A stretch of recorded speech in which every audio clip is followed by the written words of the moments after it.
Oh, well, hello there, everybody, and welcome to another edition of Monday Night Raw Dog. I am your host, Coach, and I am once again joined by my esteemed colleague and the best producer in the business. And I'm not just talking about in the entire wrestling business, I'm talking about in the entire podcast business, and that is Big Daddy C.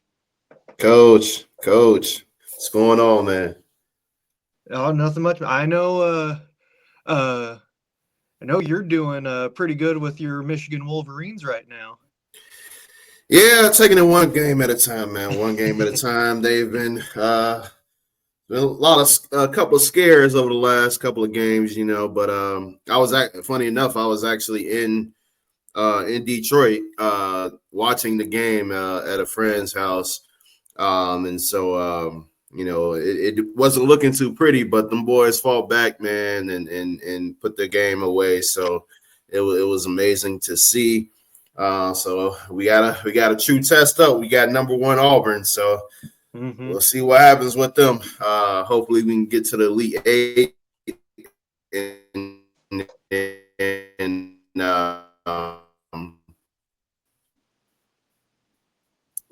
because one of my friends was telling me he's like, yeah, I'm right. Okay, all right.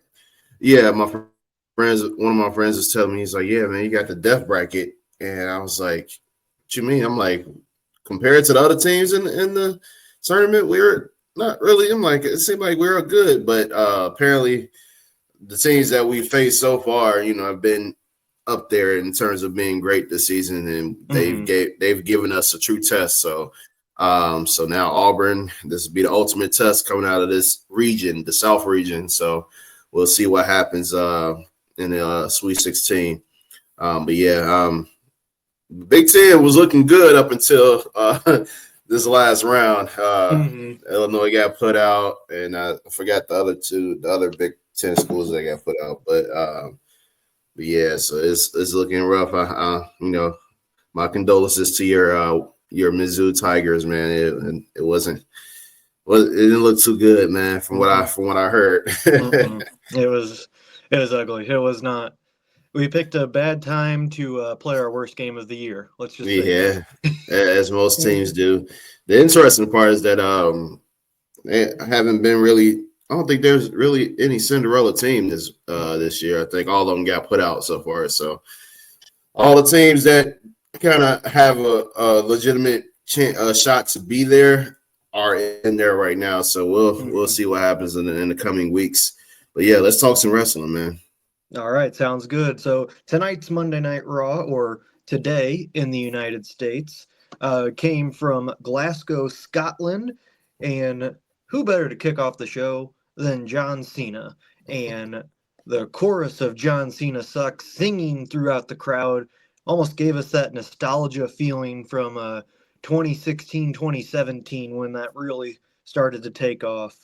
And of course, Cena coming to the ring, no emotion, doesn't even say hi to cameraman Stu. He just walks right by, gets in the ring, picks up the microphone, and berates the crowd once more. Even brings up the little kid that he taunted last week and bragged about how WWE posted about it and that everyone loved it.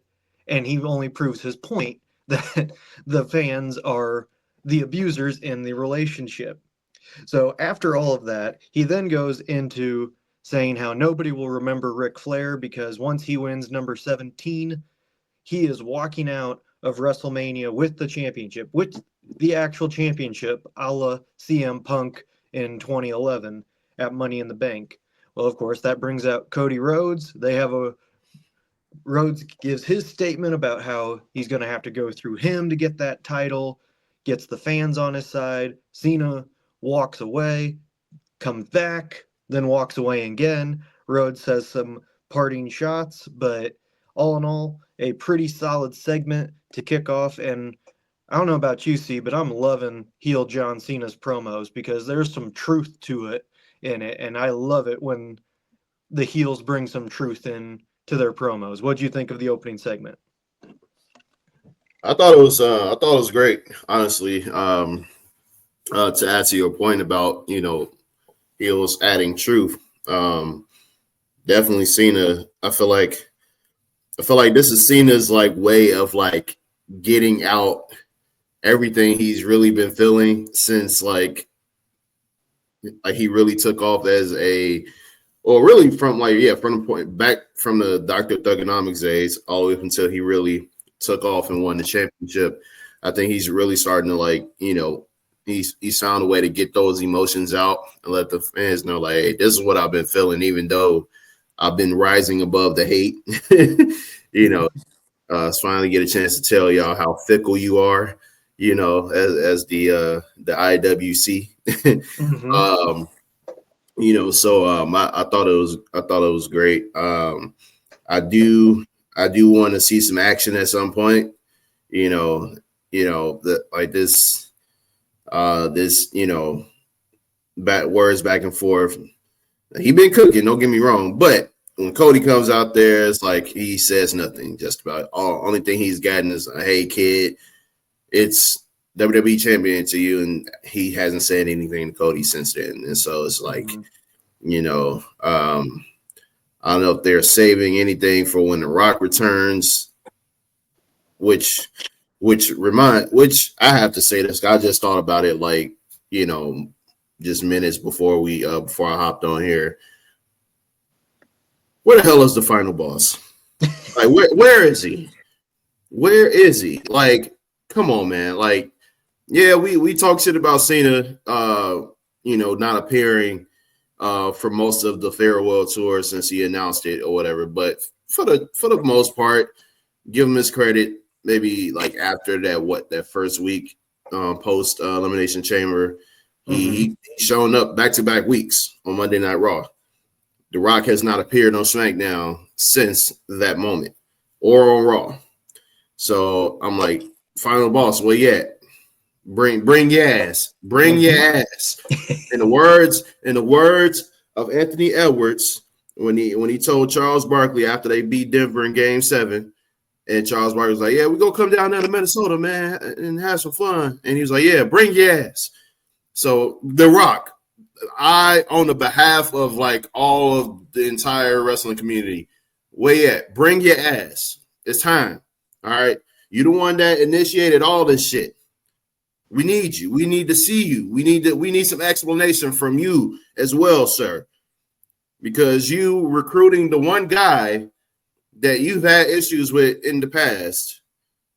I mean, obviously that beforehand those issues were resolved. So y'all been cool. But on the wrestling on screen, one can surmise that, y'all still rivals to some extent. Y'all main evented WrestleMania twice back to back. So like, we need to know what led to you aligning with John Cena. That's what I want. Yep. Like, so we want to see you, Rock. That's all it is. We want to see you. So bring your ass. We want to see you on SmackDown this Friday. Okay, we only got 2 or 3 weeks left before WrestleMania. We're not trying to wait until the last damn week to see you. Bring your ass. No Diddy. Okay. No Diddy. All right. No Diddy. Go, Coach. All right. Moving on, we get to our first match, which is Jey Uso and a competitor and a tag team partner who we did not know who it would be versus A-Town Down Under. And while some of us were speculating that it would be Joe Hendry being in Scotland, it would only make sense. Unfortunately, although I would say fortunately because it was still cool, it was Jimmy Uso who came out with Jey. And for the first time in 18 months, the Usos were a tag team for the first time. And although that was a cool moment, this match not very memorable. A lot of things, a lot of cool spots, but nothing that really stood out. Eventually, the Usos hit the 1D on Austin Theory to get the win. Gunther showed up, took out Jimmy before him and Jey got into it. Jey actually tripped when he tried to hit a spear, but Jimmy then saved him with a chair to send Gunther back running. Yeah, I mean it was an okay match. I do like the feel that the Usos have now with their own individuality and not just both being the same, like we can't tell them apart like we did when they first came up. I do like this individuality that they have, but this match, I don't know, and maybe it was because the crowd wasn't into it that much as well, which I found very weird. But I don't know, something was off with this match. What do you think, C?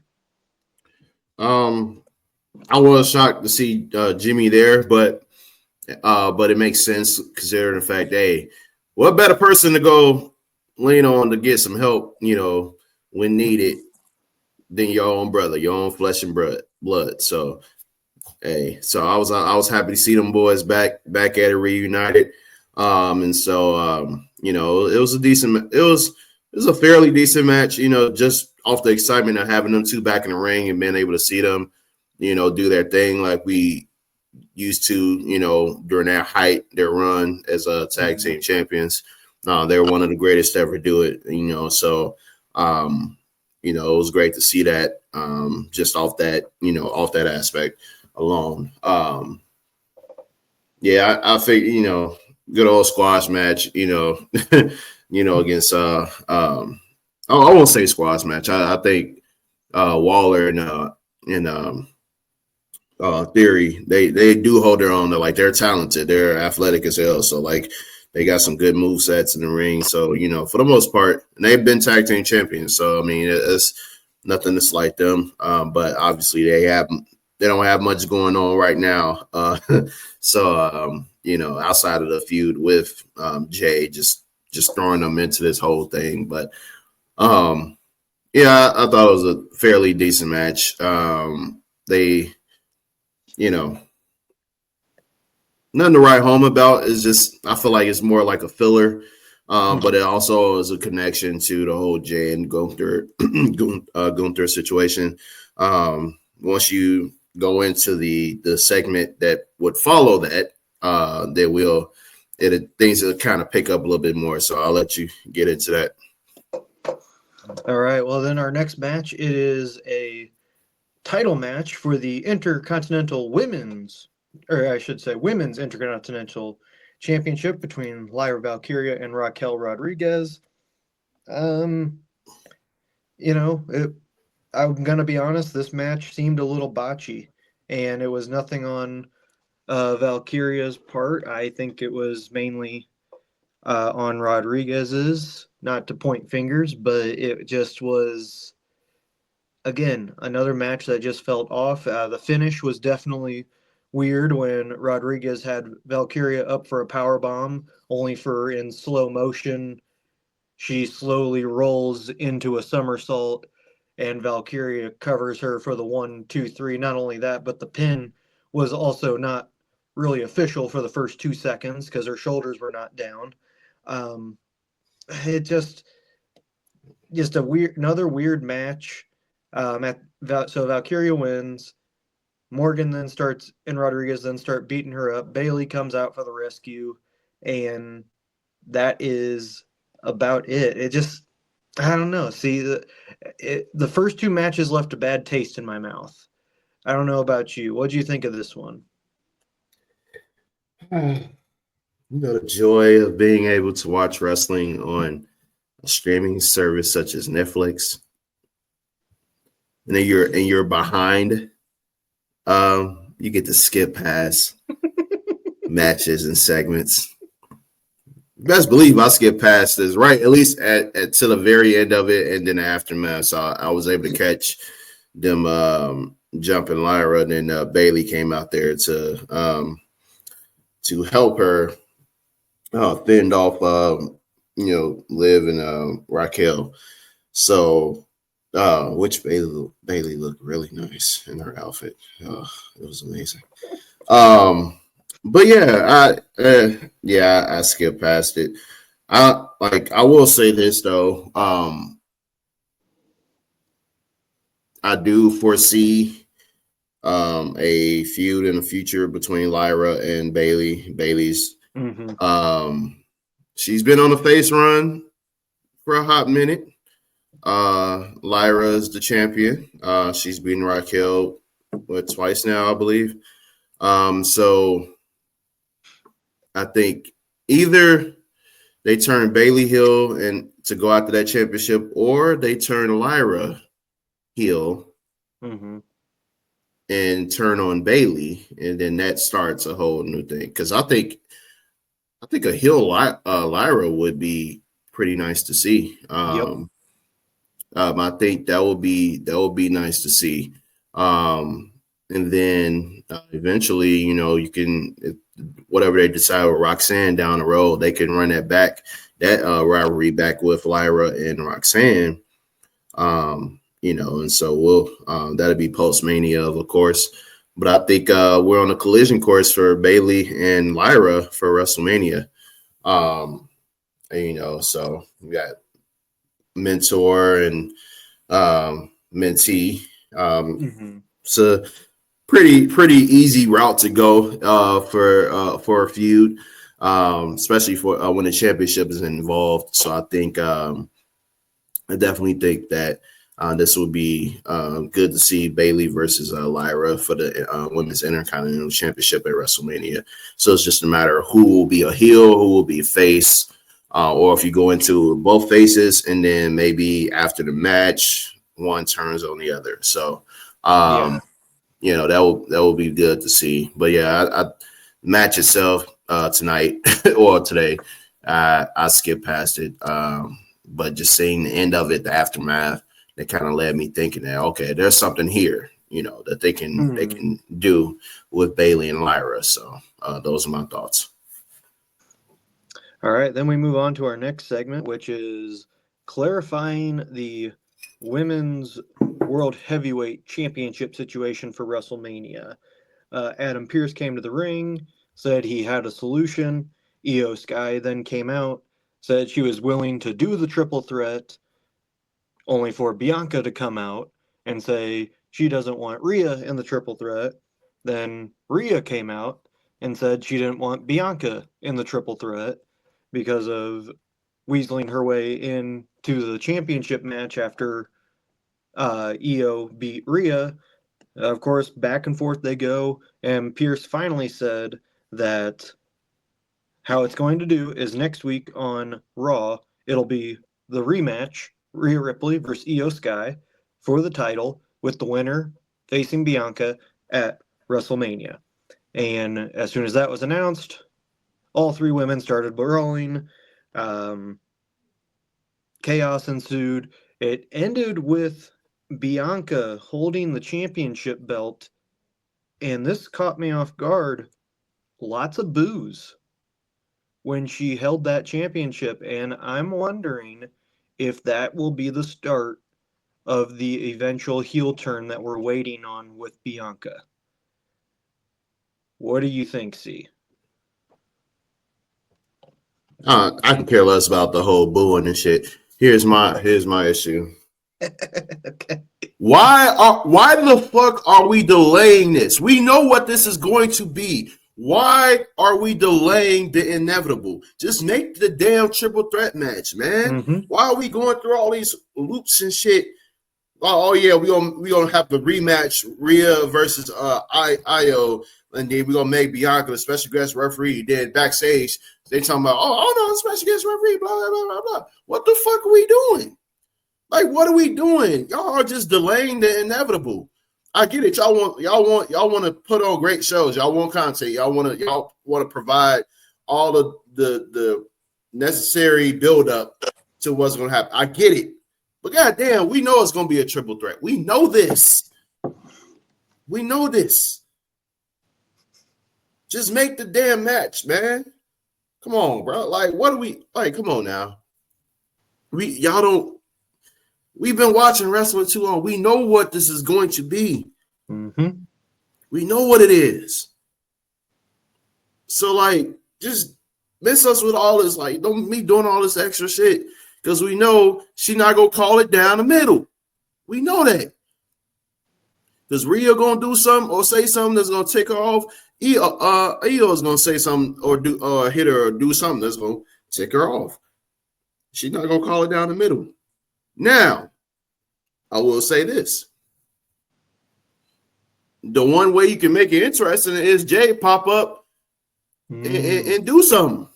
Jade and Naomi, because this whole thing ain't over. They're trying to push it under the rug, make it seem like Bianca ain't got shit to do with it. But it ain't over, you know. Yeah, Jade just got packed up on SmackDown by Naomi, and so now, all right, what does Bianca think of this? Like, we want to know. All right, she's so damn focused on the championship, as she should. But I know Jade feeling some type of way. Oh, okay, all right, you just forgot about me and shit. I'm like, I'm over here dealing with Naomi. I'm like, all right, cool. What's up? So, there's some ways to make it interesting, throw Jade and Naomi up into the mix just out of the blue, and have Bianca, kind of like distracted, from the main thing. And so that's the only thing I could see making this match interesting, just besides the fact that Bianca's going to be special guest referee. I just don't see her calling it down the middle, which is why I don't understand why this shit is even happening. Like, just this tonight was the night to just make the triple threat happen, and you didn't do it. I'm like, why are we waiting 2 weeks out? Like, what are we doing? So yeah, I'm sorry for the rant, Coach, but no, you're good. I was just sitting there. I'm like, why? Like, this shit would have been a triple threat years ago. It would have been done. Would have been done already. We don't need no special guest referees, no rematches. Like, hell, normally if a champion loses a championship match and the Royal Rumble winner happens to be the one challenging for that same title, more often than not, is going to be a triple threat. Prime example, John Cena won a Royal Rumble, 2008. He, like an idiot, he let Orton goad him into having his match at No Way Out, cashing in his championship title match at No Way Out. Orton cheats, gets disqualified. Triple H wins the Elimination Chamber. He's going to WrestleMania to face Randy Orton. John Cena, pissed off about that, he weasels his way into the match. Triple threat. Pretty simple. No special guest referee shit going on. No delaying the moment. It fucking happened. It was inevitable. Like, we knew what was going to happen. It was going to be a triple threat. Orton got disqualified in the championship match, so by right, John Cena didn't have a fair shot towards the end of the match to actually win it. So that was his way of getting another match and getting into WrestleMania. So in this case, Bianca, she wins the Elimination Chamber match. Rhea Ripley happens to lose the championship, albeit she allowed herself to get distracted by Bianca and let Bianca, get into her mind. So that was more so on Rhea, but nevertheless, it's all in the same. It's all in the same realm. Make the damn match triple threat. All former women's champions, one current. Make the damn match. One is main evented. One is the very first main event of the first woman to main event WrestleMania. Let's make it happen. So no need to delay. Just make the damn match. Adam Pearce, Triple H. Make the damn match. No, I 100% agree with you. I thought this was going to be like, hey, this is official now. But yeah, I agree. They're just delaying the inevitable. So we move on to our next match, which was supposed to be Dragon Lee versus Chad Gable. But Gable reported to Adam Pearce that he had a doctor's note that he was not medically cleared for tonight. So he suggested that Dragon Lee face off against El Grande Americano. And WWE, believe it or not, ran a video package for the guy. And Lee takes on Americano, and it was, not too bad. It was pretty interesting. A lot of good lucha moves against Lee. And, it was the most physical match of the night. And Dragon Lee and Americano did a really good job of keeping the crowd invested. There was a really nice spot off the apron with a suplex there from Dragon Lee. And at the end of the day, it was Americano pulling Dragon Lee's mask off and made him tap out with the ankle lock as Lee tried to cover his face. And, not bad. Not, I think, best match of the night. I'm still confused where they're going with the storyline, but if you put on matches like this, I could maybe live with it. See what you think.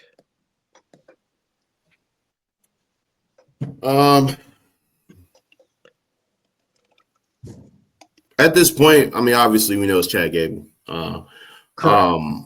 But I want to see. I do want to know who the mentor was. Mm-hmm. I'm more interested in that, honestly. Just like I said, a part of me feels like it's Ray. I want it to be Ray. I want to see Ray have that heel turn. Like we got Cena after 20-some years get a heel turn. I want to see Ray have his first heel turn since being in WWE. Like I want to see it. All right. It's best for business. All right. Mm-hmm. And so I want to see it. I want to see that. Now, if it's not, like, I know we're talking about the possibility of it being Malachi Black, but or Aleister Black, whichever we want to call him. Mm-hmm.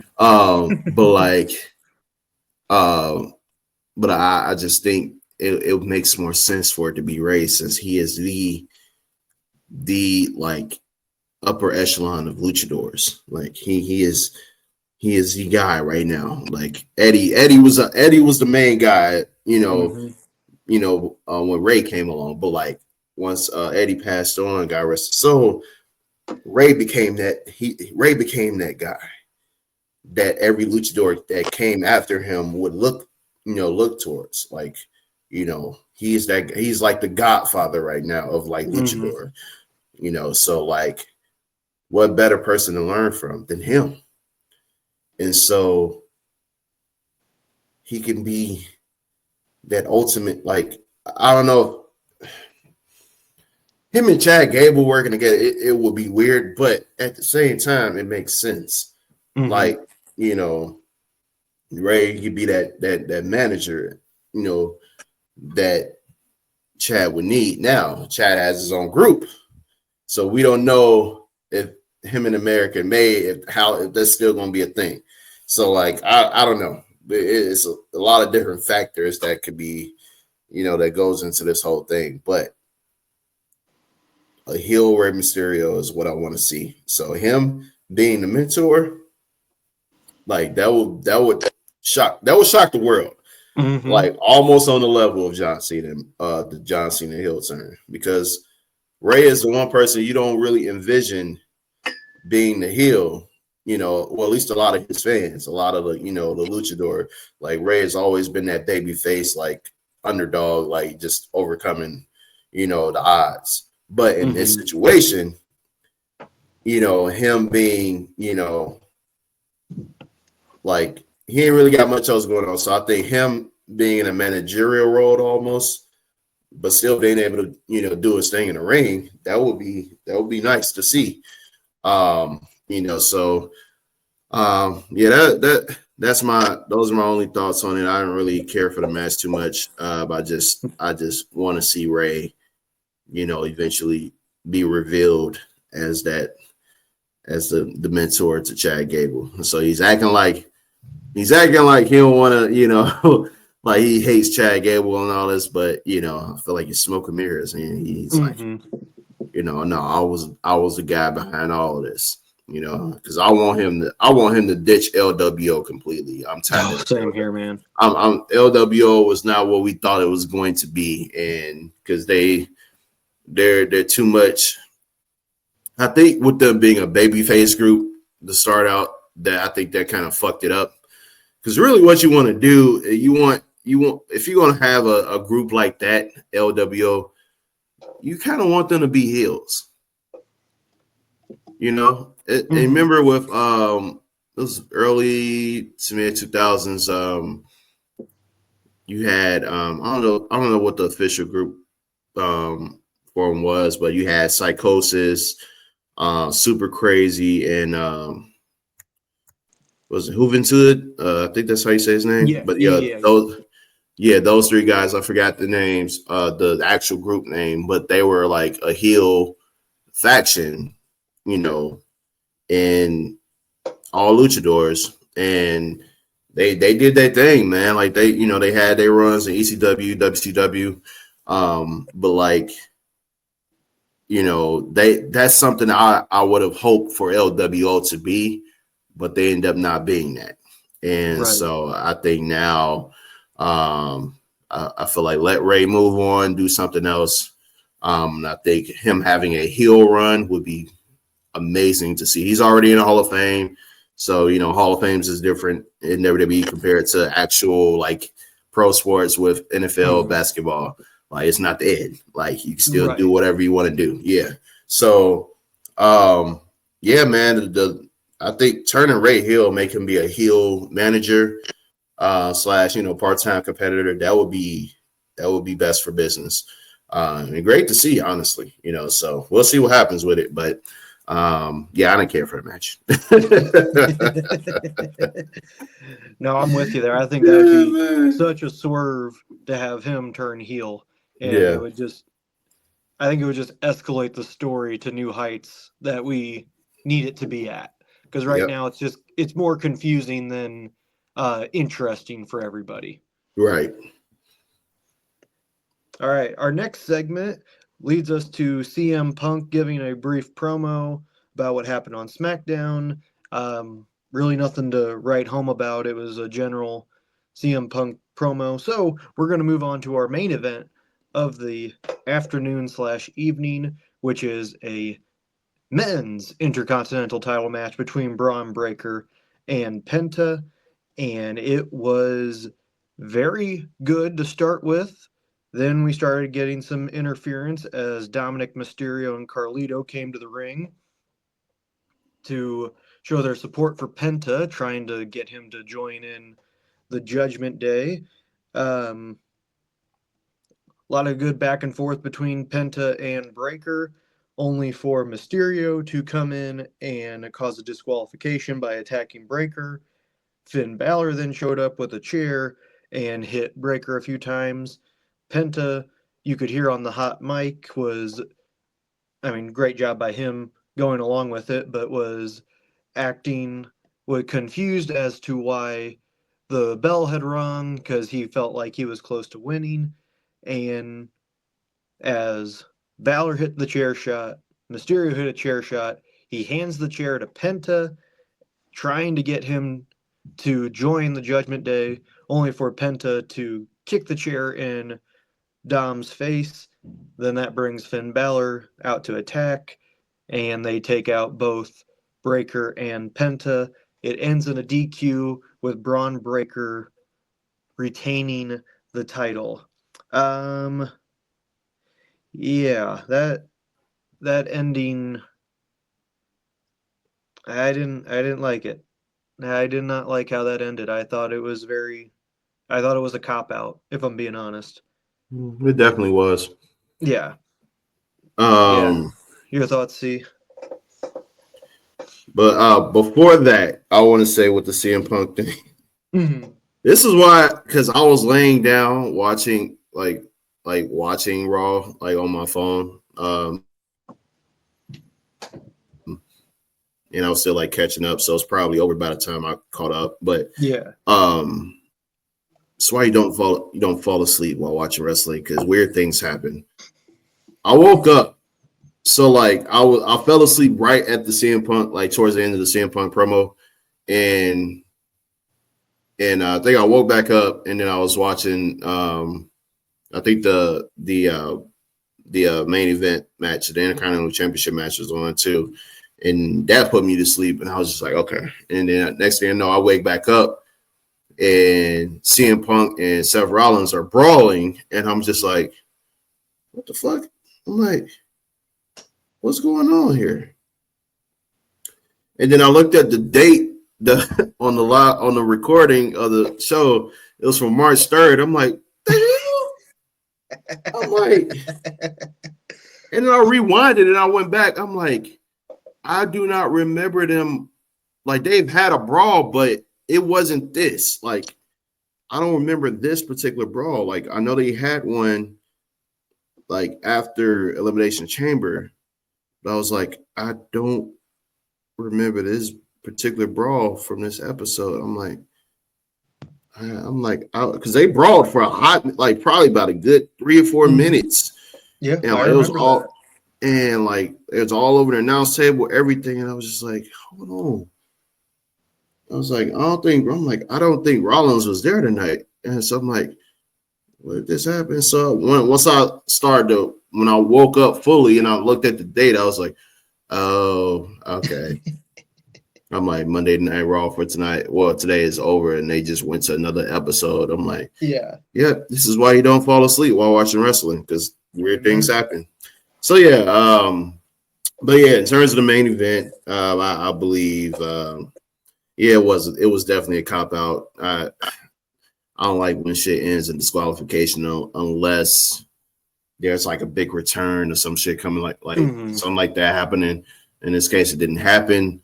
I think more likely we know what this is going to lead to: triple threat, Finn, Braun, Penta, WrestleMania, night 1 or night 2, whichever they decide to have it on. Yeah, I thought it was a cop out. Obviously, I didn't think Braun was going to lose the championship to Penta. But you never know. WWE has surprised us.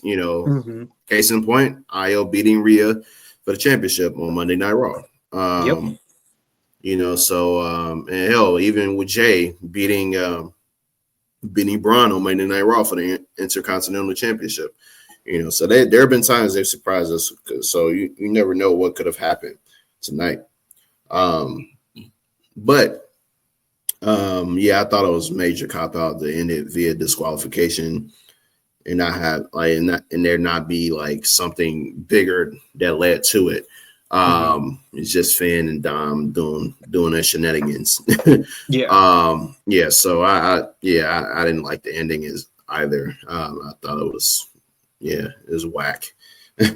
Whack way to end the show, I know these next few weeks they got to step it up. So ain't no, however y'all been ending it, we don't need that shit to end like this. Like last week, I know it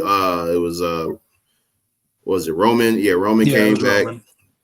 Yeah, so you want these next 2 or 3, you want these go home shows to be like all out crazy. You want it to be that way. So hopefully they go that route, make it like the big storylines, make them close out the show.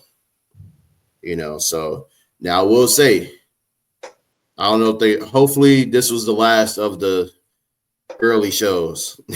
And if we can go back to like, semi evenings where it can be at the very least start at 6, right. 5 or 6, so that way people that's coming home from work, even though I'm working from home, but still, right. Like where people can actually like be able to focus and at least have it playing in their car and not have to worry about working during the time that Monday Night Raw is like starting. Hopefully we get later start time for these next couple of weeks leading to WrestleMania. But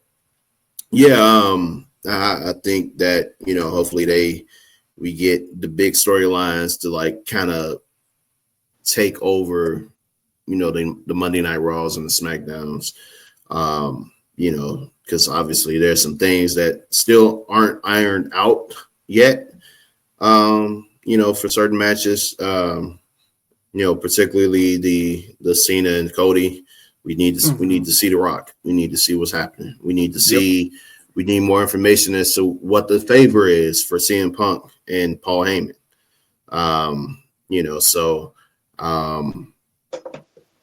how that's gonna play it's in the relationship with Roman and Paul Heyman, like what's going on there. And so there's a lot of variables. So we need to get those things ironed out over the next couple of weeks. So we don't need any fillers. We don't need none of that bullshit this time around. Mm-hmm. So hopefully next week we get this damn special guest referee shit out the way, and then we get the triple threat, and then that's it for the in regards to Rhea, Bianca, and Io. So that's that. But everything else, I want to see Cena and Cody throw some hands now. Tired of all this talking. I need somebody to catch a fade. Whether it's John Cena catching a fade or Cody catching another fade. I need it to happen. We need hands thrown. All right. None of this kumbaya or I'm calling you a bitch or blah blah blah. Like that's cool and all. That's cool for a pop. But goddamn it, I want to see crash outs. All right. Everybody else been crashing out. Hell, Bianca, Rhea, and Io been crashing out. Mm-hmm. CM Punk, Seth Rollins, Roman been crashing out. Jay and Gunther been crashing out. Forgot about that segment, by the way, Coach. I did. Yep. Jay Uso giving a pep talk. Jimmy giving a pep talk to Jay. I'm like, hey, you're not beating Gunther, not with this Jay. We need the Jay that won the Royal Rumble. We need that. All right. Then he's like, until then, I got you. He goes right around the corner and tell Gunther, I'm like, hey, me and you next week, 101. All right. And Jay and Gunther's like, all right, cool. That's cool. I'm all for it. As long as you don't trip over yourself like Jay Uso did. And then Jimmy slaps the ever-loving fuck out of Gunther and looks at him and just walks away like a gangster. And Gunther just smiling. He's like, oh, I'm like, ooh, you get smacked like that, bro. That was a real ass smack. Mm-hmm. And it's just like, it left a mark. And he just smiles, and then I was like, damn, he might choke this motherfucker out next week. Yeah, like, Jimmy's gonna die. Yeah, Jimmy gonna die. Jimmy gonna get shot. Like it's about to get crazy next week. So that's why I said next week things to start picking up a little bit more as we're getting closer. Like no more filler bullshit. We need crash out season over the next couple of weeks between both shows. Hell, even NXT, I'll be trying to catch up on it. I'm definitely gonna be watching tomorrow. I know you are. I know you are. Even if I gotta use my illegal streams to watch NXT, I will be watching because I want my girl to win her championship. Now I don't know if I highly doubt she gonna win it because Stephanie just won, so I don't know if you want to give her that short of a reign, but I'm definitely gonna be tuning in because I need to see if my girl gonna win. Since somebody when I hate on her all the goddamn time, Mr. Mike Virgil Jones. All right. She gonna win the championship. She gonna be top notch in the company. All right, just not right now. It's gonna take some time, but she gonna be one of the big times in NXT. Before, and she's gonna finally get that championship. All right, now, so that's all I got to say on that. But yeah, next couple of weeks, crash out season should be in full effect for everybody. All right, not just certain rivalries, for everybody. I want all this shit to be personal. All right. So we'll see what happens. But tonight, for the most part, I give it a solid. I give it A-, honestly. Outside of the main event, I know you had issues with the first couple of matches. But yeah, I think, for the most part, I didn't really have any issue outside of the main event ending the way that it did. So I give it A-. Okay. Yeah, I just think it was missing a little something tonight with in-ring action wise. I thought storytelling wise it was good, but in-ring just something felt off. So I'm just gonna give it a B for tonight. There were a lot of good things out of it, but there were just some glaring things that I can't look away from that I have to point them out. But understood. But that is going to do it. I'm going to be honest. I think this is the longest Monday Night Raw, dog, we have done. I'm looking Yeah. at I mean, look, man, look, as I feel like as we get closer to Mania, it's probably gonna be like that because right. it's so much to discuss now. Like as things get like ironed out and like solidified with the storylines and the matches, there's gonna be more to talk about, And so I think with next week and definitely next week and probably the go home show. Well, I think we still got 3 more weeks left. Yeah, I think it's the go home for the European tour though next week. So they definitely want to make sure it's because we still got March 31st, April 7th, April 14th. So April 14th is the go home show for Raw, and then the 18th for like SmackDown. That's that. And so, but yeah, you said the go home for European is the 31st. yes.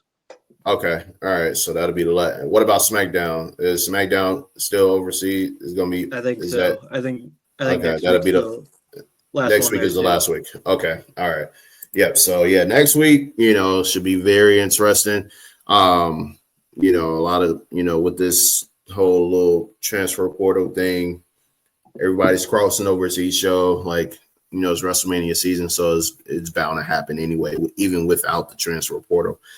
So yeah, I think like as the weeks go by, leading to WrestleMania, our recap shows will be a little bit longer than usual, because we got to talk about this stuff, especially if something crazy happens, So Oh yeah. yeah. So and if anything, I think maybe more likely the go home show will feature more than just me and Coach. We're probably it's gonna be all hands on deck. Oh yeah. So I agree. the 4 guys. So I'm probably gonna make it that way, honestly. Yeah. But yeah, so thank you guys for who all is gonna be tuning in once this recording is posted. But yeah, this is the recap show. Anything left, Coach? Nah, just remember everybody, like, share, subscribe to all of our content. We're on all social medias on Instagram, Facebook, X, Twitch, Spotify, Apple Playlists or Apple Podcasts, and feel free to comment on any of our posts on what you want to see. But until then, for Big Daddy C, I'm Coach. We'll see you next week on another episode of Monday Night Raw. Dog. Yep. Catch y'all on Thursday, Friday.